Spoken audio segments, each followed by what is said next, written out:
Hey everyone, welcome to the Audio Hotline, the podcast and YouTube channel where I review gear for podcasting as well as gear for audio production.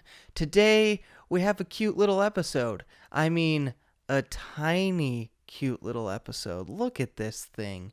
Breathe it in. Breathe it in. That's adorable. That is adorable. It's cute. It's such a small little condenser microphone, believe it or not. It is. It's a condenser electret microphone, and honestly, it's adorable. So I'm going to go ahead and introduce this microphone, tell you a little bit about it while I'm talking into this Shure SM7b, going into a cloud lifter, going into the Zoom H5. Just letting you know what I'm using. Just letting you know. So this little guy plugs into your phone. It's compatible with pretty much every device. The new iPhones, however, you'll have to use this. I know. It's not the best thing, but it does work, however. So there you go. That's what it's going to look like. But let me tell you a little bit about the specs of this thing, and then we'll go ahead and get into the sound of it, and we'll do a couple little tests. So it is a condenser electret microphone, like I said earlier. It does have a unidirectional cardioid polar pattern. The frequency response is actually 100 hertz to 15 kilohertz. It's a little bit expected that you're not going to get a super low frequency out of this tiny little thing. A little bit more about this is it has 110 decibel impedance, and it also has a built-in windscreen, believe it or not. So somewhere in there, there's an adorable little windscreen, I guess. So the price of the iRig Cast is actually $40. Which to me seems a bit high for this little guy. But I'm not sure the quality is going to match that price point, but we'll check. Now that shit's out of the way, let's go ahead and get into the sound of this little guy. Alright, so now I have my trusty iPhone 7 Plus out, and I got this little guy plugged into it with the adapter. I know it's not perfect, but it'll do. It will do. And so I'm actually using the iRig app, which is the IK Multimedia's application for this and for other iRig devices. So now let's go ahead and test this audio. Alright, so now I am speaking into the iRig Cast with the setting on low, not high, and I'm speaking into the iRig application, and this is how the little iRig Cast sounds. And right now, I'm going to do a couple plosives. I know this seems a little ridiculous, but let's roll with it. Let's see what this internal windscreen can handle, right? So, Peter Piper picked a pack of pickled penises. I mean, according to the waveform, it didn't do super well, but I was really accenting my P's. So I'm going to go ahead and do one more test where I'm just talking normal. Peter Piper picked a patch of pickled penises.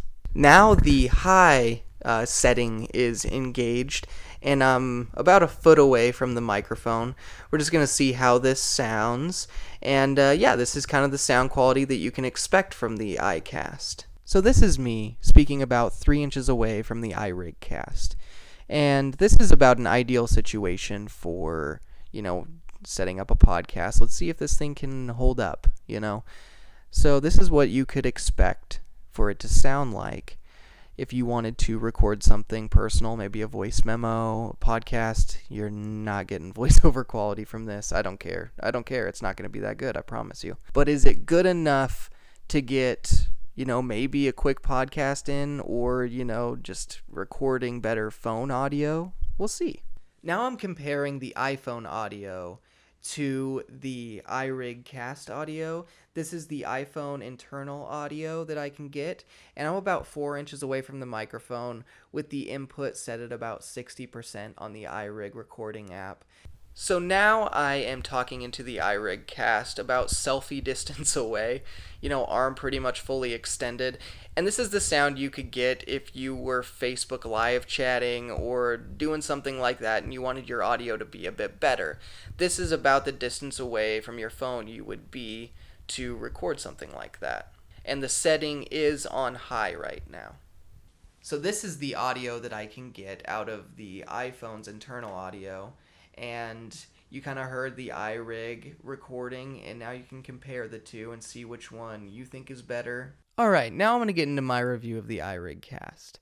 I personally think it is extremely overpriced. I think it sounds fine. I do think it sounds like an updated, better version of what your iPhone audio can do, but I think there's better options out there. I really do. I think that there are some microphones that go into your phone that are better than this. Like, I've personally used, some dynamic microphones that go into my phone that I've adjusted the volume, and I think it sounds better than this. Like, even a cheap little Pile fake 58 microphone, I personally think sounds higher quality than this, and that's like $12 on Amazon. This is $40. Especially with the plug being the 3.5 TRRS, I think that it's a little outdated, and there may be some better options with an actual lightning adapter on it. So I personally just am not a fan of this. If all you're looking to do is get better audio quality out of your iPhone, I think that it's fine for maybe just some fun little videos, but I personally wouldn't recommend it for professional use. I just don't think it's nearly good enough. Thanks for watching, everyone. I hope that you enjoyed this review of the iRig cast. Stay tuned for more videos. There will be a lot more coming up. Thanks for watching the Audio Hotline.